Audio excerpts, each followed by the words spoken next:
आणि ह्या दिवशी 2025 वर्षापूर्वी 4 दिवस मेलेला लाजरस प्रभू येशू ख्रिस्ताने मरणातून जिवंत केला।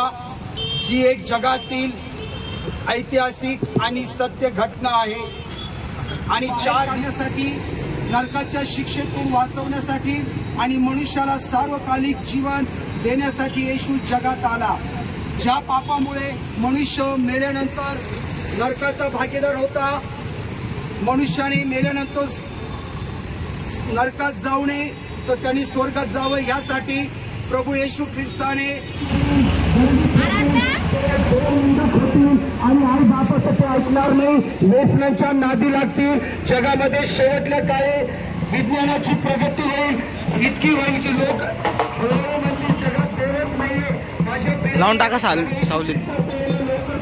तिसऱ्या दिवशी उठला, जो कोणी येशूवर विश्वास होतो त्याला सार्वकालिक जीवन प्राप्त होतं। कारण येशू स्वतः म्हणतो, मार्ग सत्य व जीवन मीच आहे, माझ्या जवळ आल्यापासून कोणाही स्वर्गाच्या मार्गात जाता नाही।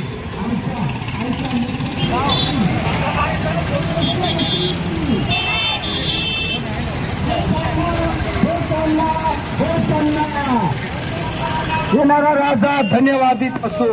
घोषणा कारणाची सुवार्ता वधस्तंभाची।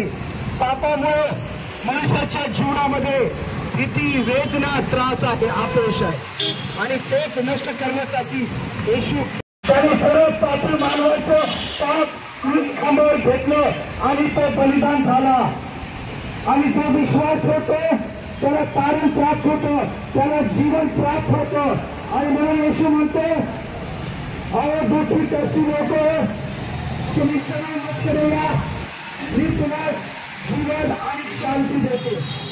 आम्ही सर्व येशूवर विश्वास करू, जो विश्वास होतो त्याला जीवन आणि शांती देते। कारण येशूचा मार्ग सत्य जीवन मीच आहे।